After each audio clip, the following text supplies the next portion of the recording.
Who should win the major NFL awards for the 2023 regular season? Well, we're going to offer our picks today on the Locked On NFL Scouting Podcast. You are Locked On NFL Scouting with the Draft Dudes, your daily podcast for NFL and college football scouting. Part of the Locked On Podcast Network, your team every day. What's better than this? It's guys being dudes here on the Locked On NFL Scouting Podcast.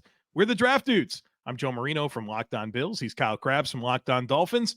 And we are your NFL experts here with you daily to talk team building across the league on the Locked On NFL Scouting Podcast with the Draft Dudes, part of the Locked On Podcast Network, your team every day. We'd like to thank you for making Locked On NFL Scouting your first listen every day, and a big welcome and shout out to our everydayers. You know who you are. Those of you who never miss a single episode, we appreciate y'all being here very, very much. This episode is brought to you by PrizePicks, the easiest and most exciting way to play daily fantasy sports.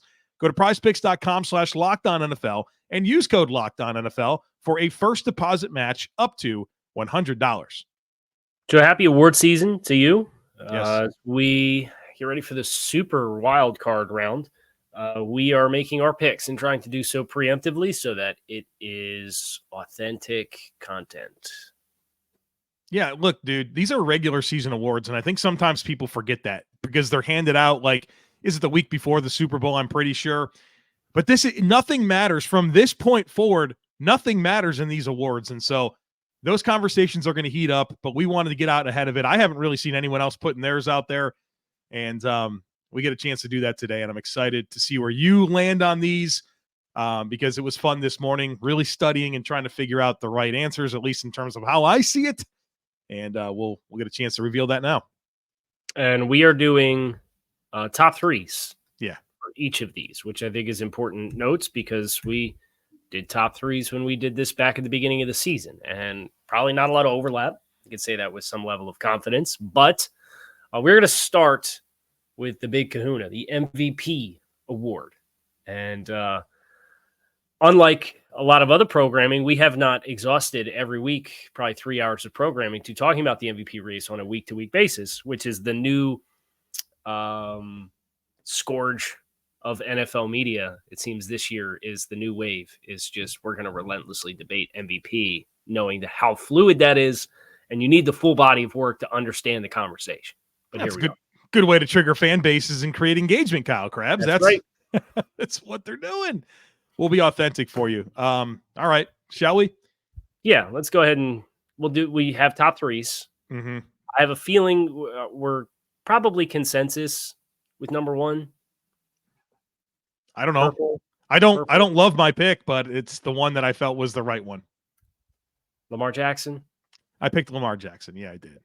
And that is the odds-on favorite as well. Just about everywhere you could possibly find it. Lamar is overwhelming favorite right now. But quarterback, with the exclamation point that he had at the end of the season, of the team with the best record in the NFL. That's a lot of low-hanging fruit for people to pluck. 15th in passing yards, 11th in passing touchdowns. But here's the deal, right? There's an efficiency component. The rushing production does matter. And I think it's a big part of like this entire, all right, he went in, maybe he didn't have a game-winning drive this year, Kyle Krabs, but what he did go out and do was execute this offense that it was a top 5 in scoring.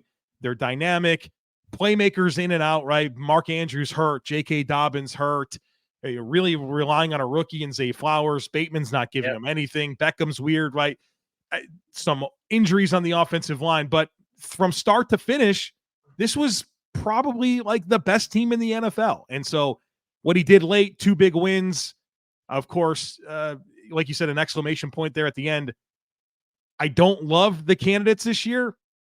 He felt like the one that deserved it the most. I could poke too many other holes in the other candidates. I think that's what it comes down to. And I think that's a good conversation to open up to who we had at 2 and 3. Who'd you have at 2 and 3?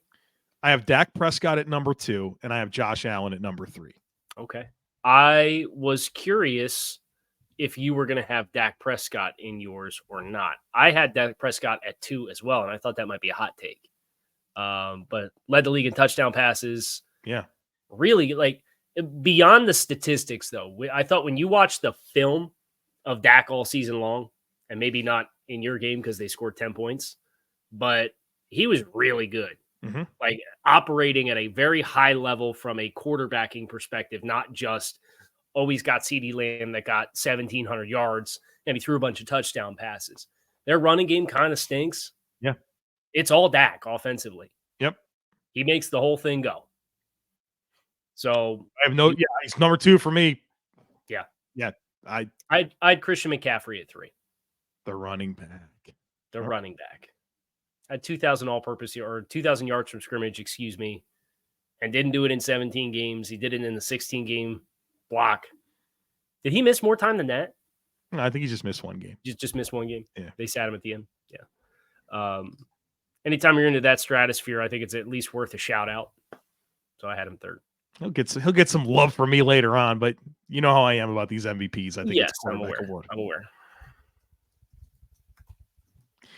Sorry, All I'm right. just keeping track of You're good. I had Josh Allen at 3, most yards, most touchdowns in the NFL, 13 more touchdowns than anyone in the AFC. Obviously, you can poke some holes, obviously, with the turnovers. His touchdown to turnover ratio is pretty exceptional, but I think there were too many times where he either made it more difficult than it had to be or put the Bills in a hole. Certainly some great things that he did do, climbing, the Bills out of the hole there, but as much as I wanted to put him higher, I couldn't. That's why he wasn't on for me, because it's like you dug holes you pulled yourself out of in a lot of cases. Yeah. You know? So it's like you get credit for all of the good, but if I'm taking the net, you lose some of the good because you created the good that was needed to get out of the bad, if that makes sense. Yeah, I don't have much to rebut there, but 2 seed in the AFC, though. pulled it off and set the record for rushing touchdowns in a season by a quarterback. Like, there's a lot of good here, but maybe more good than was required. Coach of the year. This was something that I spent a lot of time really thinking about, and I don't know that my pick here is going to be popular. But I have my pick is John Harbaugh. John Harbaugh I have down as the coach. That is not going to be popular. Well, if people will hear me out, maybe they can understand why. First of all, we always think about the coach of the year as the one who does the most with the least, right? Or has these exceeds the expectations for the football team. And I think a lot of people had Baltimore to be a good team this year. I had them with a winning record, but I didn't have them making the playoffs. And not only did they make the playoffs or the 1 seed, and arguably the best team in football entering the postseason. Number 1 in point differential of any team in the NFL, with the 3rd hardest strength of schedule. Kyle, they're 6-2 against playoff teams this year. And between winning and the coaching staff adjustments that he's made, and a lot of things I said with Lamar Jackson, you didn't have Mark Andrews, didn't have J.K. Dobbins. I thought that it was the best coaching job, and I certainly understand the other candidates. I have Kevin Stefanski at 2. I have DeMeco Ryans at 3. But this was a dominant football team, and I'm going to reward them from being a dominant football team. Okay. I have DeMeco Ryans at 1. Most with the least. That team won how many games the last 2 years combined? Like, not many. 5? Yeah. And for them to go to 10 wins, for him to kind of reinvigorate that defense the way that he did, and to assemble a staff that included Bobby Slowick and how they onboarded CJ Stroud, with where we talked at the beginning of the season, how different the offense was for CJ Stroud. And they found a way to merge those with all the downfield passing. The way that they've pulled out the best of Nico Collins as an example of another player that's ascended. There was just a lot there for a division winner that I don't think a lot of people, our bold bets were they were going to win 5 and 7 games this year. Those were our bold bets for Houston. Mm-hmm. They got the 10, won the division. That's my pick at 1. I also have Kevin Stefanski at 2, just because of the 5 quarterback experience and really 4 quarterback experience. They voluntarily slapped Flacco for the season finale because they had clinched the 5 seed. And then I had Sean McVay, who I know we talked a little bit about yesterday, double-digit wins for them with all of the youth, the massive draft class, and the 2 years of UDFAs and rookies, and how young that team was. And They go 10-7. They get a wild card berth. So I had Sean McVay third on my list. I think we got the four right guys represented. I knew my pick wouldn't be popular, but 6-2, number one point differential, third hardest strength of schedule. Like, I'm tired of punishing coaches that were amazing, even though you thought they were going to be amazing. It's still hard to go out and do it. And what pushed me off of DeMeco Ryans, and he's not a bad pick. He's probably going to win it. He had 2 wins against playoff teams, Pittsburgh and Tampa Bay. They're probably the 2 worst playoff teams. And so, not taking anything away. I'm impressed. I'm more impressed by other people. All right, we got Defensive Player of the Year, Offensive Player of the Year, the Rookie Awards all coming your way, so be sure to stick with us. But the NFL regular season has wrapped up, but folks, the playoffs are here, and there's still plenty of time to get in on the action over at FanDuel, America's #1 sportsbook, because right now, new customers can get $150 in bonus bets guaranteed when you place a $5 bet. That's $150 in bonus bets, win or lose. The app is super easy to use. And there's a ton of different things that you can bet on, like live same-game parlays. You can find bets in the new Explore tab. You can make a parlay in the Parlay Hub, which is the best way to find popular parlays and more, including the spreads, the over-unders, all of that. So visit FanDuel.com/lockedon and make that first bet a layup. FanDuel, official partner of the NFL. You set us up with Defensive Player of the Year, so let's go to Defensive Player of the Year. I think this is a really interesting conversation. A lot of viable names on this board, too. And they're all the names that you typically associated with at the beginning of the season, with the exception of maybe if you wanted to have DaRon Bland in the conversation, with him leading the league in interceptions and having all the pick sixes. That is not my pick. However, my pick at 1, and you'll probably take some exception to this, is TJ Watt of the Pittsburgh Steelers. Oh, man, I take so much exception that he's also my pick at number 1. Okay. I'm sure you'd still go to bat for Myles Garrett. No, what really made the difference, and probably for you as well, is when you look at the forced fumbles, when you look at the fumble recoveries, in addition to the better sack production. I thought he was the right choice. You watch him play, he's unbelievably dominant. And not that Myles Garrett isn't, and he's awesome too. And that's what the reality is. I don't think there's a clear answer. There's plenty of good options. Mm-hmm. But to me, it's TJ Watt, man. Eyeball test, the splash plays, it's all there. The differentiating thing for me was that Cleveland defense is so good. Yeah. And there's a lot of players that help make it good. Whereas if you look at Pittsburgh defensively this year, and Hayward spends time on IR, and the linebackers are horrible, and the secondary is slow as all get up, it was just, I thought TJ Watt making a bigger impact with less around me, like Minkah Fitzpatrick was hurt for stretches of this season. Pittsburgh's defense did not have as much as Cleveland's, and TJ Watt still did more. Yeah. And that for me made it very easy to just kind of say, okay, 2 of the household best pass rushers in the league, I got to go with TJ Watt here as the pick for Defensive Player of the Year, which would be his second. He won it in 2021 when he tied the sack record. Good for him. He's stacking them up, building the Hall of Fame resume. 96.5 career sacks in 104 games. Jeez. Monster. He's going to mess around and have a better career than his brother did. Yeah. So what's interesting is how you sorted out the next 2. Because we talked about it being pretty wide open. And so who'd you have now? I actually had an easier time with 3 than who I had. Same. 2. Same. I put DaRon Bland at 3. Okay. I thought he was worth an acknowledgement with 9 interceptions and 5 of them going back for touchdowns. Very single-handedly contributed a very heavy amount to Dallas having as impressive of a point differential as they had this season, putting points directly on the board, NFL record for pick sixes. That needed to be recognized for me. So that was 3rd place. I put Max Crosby at 2. I'm never gonna hate it, man. Absolute monster of a player. And you want to talk about not having stuff around you to work with. And look, it was supposed to be Chandler Jones. Obviously, Chandler Jones going through personal things. He's spending time away from football, and that's much more important than playing football. But Malcolm Kuntz has turned into a really nice complimentary pass rusher. But who do they have on the D-line? They got Robert Spillane playing the year of his life at linebacker. They ended up claiming Jack Jones off waivers to come in and play immediately and be their best defensive back. Their coach gets fired midway through the season. It just, all of that added up to me for Crosby to still be Max Crosby. And him playing through the injury where his legs swelled up the way that it did and he still found a way to play. All of that collectively is enough for me to put Max Crosby at 2. Definition of a transcendent playmaker, right? I love it. Love the pick. I don't have either of the same 2 players, but I think they're all very deserving. And number 2, I do have Myles Garrett as my number 2 choice.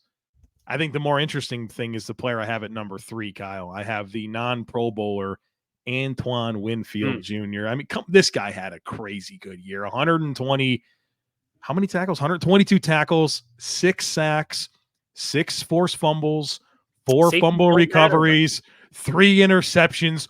What are we doing? It's an all-time great safety season. And I like to kind of take that 3rd spot to have a little bit of a flavor, maybe like they're not going to win it, but a guy that deserves a shout out. And you've done this too. Antoine Winfield deserves some love here. And I mean, division champs and he was a big part of it. Like some of those splash plays were the reason they won some games, man. Antoine Winfield Jr., not a Pro Bowler, but for me, number 3 in NFL Defensive Player of the Year voting. Okay. Let's turn the page to Offensive Player of the Year. And you said... Timeout. Yes. I bet you we have the same 3 players. Probably in the same order. Probably. Yeah. I know you alluded to you were going to give Christian McCaffrey some love, so I'm assuming that's your pick for Offensive Player of the Year. 2,000 yards, 21 touchdowns. Yeah. Yep. I have Tyreek Hill at number 2. And then I have CeeDee Lamb at number 3. Oh, wow. Yeah, we have the exact same players in the exact same order. Tyreek Hill. Yeah, this was the easiest one for sure. Order and everything. Tyreek Hill, unbelievable season. Obviously, would love to see what it looks like without the ankle injury because the pace was just phenomenal. And for as good as Tyreek Hill was and all the production there, low-key CeeDee Lamb's like, brother, I had more yards from scrimmage and 1 less touchdown, right? Like a sensational season for him as well. So I just don't know how it's not those top 3. Yeah, and I don't really know how you could argue it in any other order. Yeah, right. Like, what is it? What's the case out there? This was very easy. CeeDee statistically was right on his heels, but he played in 17 games and had 10 more targets than Tyreek Hill did. And Tyreek missed really 2 games when you consider how early the Tennessee injury happened. And he came back and he got a little traction, but his snap counts were way down, and then he missed the entire next game against the Jets. So he did it in 15 and a half games. Right, still outpaced him. And then McCaffrey, that anytime you're in that 2,000 yards stratosphere, that's pretty cut and dry. How do you think Raheem Mostert feels right now? He's like, buddy, I had 21 touchdowns too and he missed 2 games. Yep. So I don't know how you reconcile Mostert on this list, but 21 touchdowns in 15 games, right? I mean, insane. All right, we're going to get to the rookie awards here. Offensive Rookie of the Year, Defensive Rookie of the Year. By the way, Defensive Rookie of the Year, by far the hardest one for me. Mm-hmm. So let's figure that out here in just a moment. Be sure to stick with us. But, folks, you got to check out PrizePicks. PrizePicks is the largest, most fun, easiest way to play daily fantasy sports. I love the format. It's awesome. It's just you against the numbers. It's not you against thousands of other players, including pros and sharks. Here's what you do. You select 2 or more players. You pick more or less in their projected stats, and you place your entry. That's it. It doesn't take long. You can make an entry in under a minute. And then when you win, the withdrawals are super, super quick.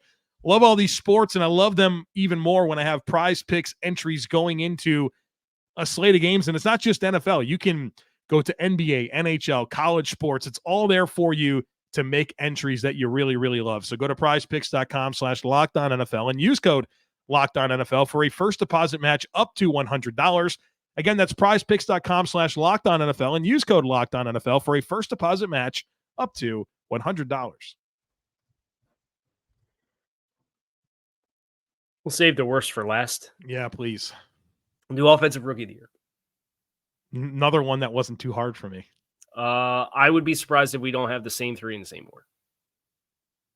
I'm confident in 1 and 2. I don't know for sure about 3. Okay. So let's take the stroll and start with Houston quarterback CJ Stroud being the offensive rookie of the year. Yes.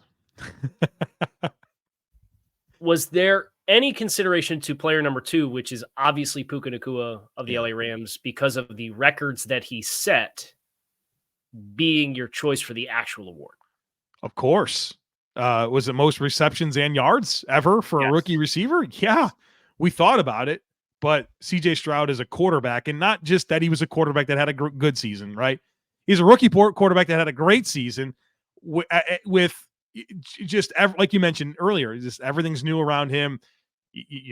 We liked Nico Collins. I tried really hard to trade for Nico Collins in fantasy going into the season, but did you expect this? Tank Dell and then losing him and still being productive. The running game had to kind of flip upside down when you pivot from Pierce to Singletary. Offensive line was injured all season long, and it didn't matter. It didn't matter. The guy went out there and was historic. It's a shame he missed a couple games there, but for as good as Nacua was, Stroud had too good of a quarterback season for me to not make him the pick. Puka also low-key 12 attempts for 89 yards rushing as well. So to add it all, 1,575 yards from scrimmage on 117 touches as a rookie. It's crazy. We're over here celebrating Hill and Lamb for 1,700 yards from scrimmage, and Puka's like, guys, I'm not far behind.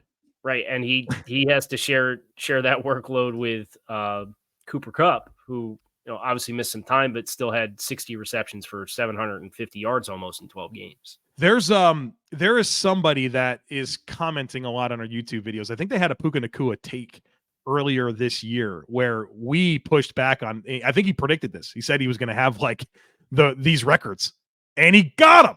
Take a bow. Spike the ball. Correctly predicted that. Take a bow. You will not find a more pro Puka Nacua podcast than this one, but we've been on it for that train for like 18 months. Yeah. So if you outdid us with your Puka Nacua fanfare, then bravo. Yeah. Well done. So there you go. Well done. We're sorry that we didn't believe you. You're smart and we're dumb. Number 3. Sam Laporta. Yes. Yes. Sam Laporta, number 3. A historic season, man. 3rd tight end in the history of the NFL with double-digit touchdowns. Had 10. Dicko with 12, Gronk with 10, Laporta with 10. That's the only 3 to ever do it. The most catches ever by a rookie tight end with 81, and the 4th most yards ever by a rookie tight end. You got to put him there, right? Yes, you do. I think that was a very easy selection for me. I mean, very rarefied air for the position, but not just rarefied air for the position. Very, very, very good overall tight end production in a year in which tight ends stunk across the league. Like all of your Kelsey didn't hit 1,000 yards. Feels like the perpetual lock of the century is Kelsey gets 1,000 yards. And it's your fault. Does everybody know that it's your fault? Because I drafted him. He was my centerpiece of my fantasy team. Andrews gets hurt, obviously. Kittle's about what George Kittle was, but not what Kittle was a few years ago when he had like the monster numbers. Giants trade for Darren Waller, and that was their big answer to the wide receiver quandary they had, and it didn't turn out well. Like all of the typical names that you associate with being centerpieces felt like they were down this year.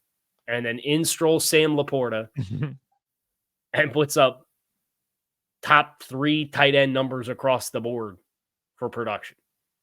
He had four more touchdowns than any other tight end this season. He had 10. The next highest touchdown total for a tight end in the league, not just rookies, was 6. Mark Andrews in 10 games.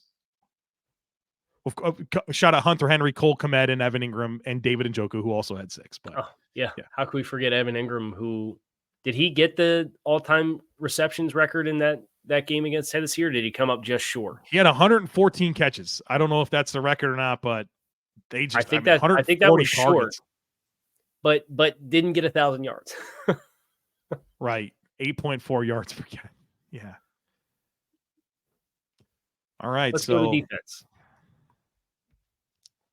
Okay.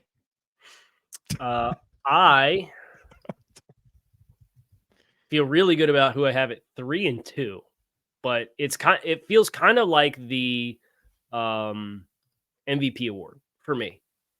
You just wish somebody had a little extra edge on their resume to like make you feel like, yes, this is the guy. Mm-hmm. I ultimately ended up settling on Will Anderson. It's Defensive Rookie of the Year. 15 games played through a high ankle sprain. At the end of the year, still managed to finish with 7 sacks. Had 4 sacks in his last 4 games. Played late in the year. I think that late season push certainly put him into this stratosphere where he finishes with 7 sacks, 10 tackles for loss, 13 starts, 22 quarterback hits. Very good production for a first overall pick, who you felt maybe would need a little bit of time to reacclimate to a different style role versus how uniquely Alabama played him. I have Will Anderson as well as my pick for number 1. You mentioned playing through the injury, the late season surge. I think he's deserving. It's not super clear to me, but I felt the best about him. And I thought number 2 for me was Kobie Turner. That's also who I have, yes. He really picked it up down the stretch. With 9 sacks as a 3rd-round pick. Really good. I mean, you could probably make a case for him to be the pick if you want to, but I went with Anderson. Yeah, I went with Anderson as well. But Kobie Turner, obviously, you're living in a world where you're playing on the same line as Aaron Donald. I think that kind of changes the picture versus Will Anderson coming in and being the centerpiece of that group. I know they have some vets, but really it was, kind of Will coming in, the man, had to be the man right away. Versus Kobie, really opportunistic player who has a lot of athletic gifts that you feel is going to translate really well to him, and this is going to be sustainable for him. So I had him at 2 as well. Then I had Devin Witherspoon at 3. Same. And I don't know that the stats tell the whole picture there, but he was a player who impacted Detroit's defense in a lot of different ways. And I liked his performance all season long, or Seattle's defense in all different ways. Sorry. So what is the hot name that we don't have? Either one of us is Jalen Carter, and people are going to be mad about that. But I am punishing Jalen Carter for everything that happened with that Eagles defense in terms of this award. And it had no business being so bad against the run, and too much talent, too many good players, too many vets. And so, yeah, I faded Jalen Carter. I thought he was the best player in the draft. He was really good this year. He met my expectations, but you guys, they can't collapse like that. And then even when they did have their streak, we kept on saying they're not really playing well, but they keep winning. And then that all caught up with them. He also only played more than 50% of the snaps once in the final 5 games of the season. Not great. And that was the loss to the Giants when they lost by 17 points. So he starts early the first month. He's rotational. And he kicks up to 70% against the Rams. Then a couple of quiet games against Miami and Washington from a snaps percentage, less than 20 snaps in both of those games. And then 51, 43, 76 from a snap count percentage. You say, okay, here we go. He's going to jump. And then he dipped right back down and was taking around 30 snaps per game. So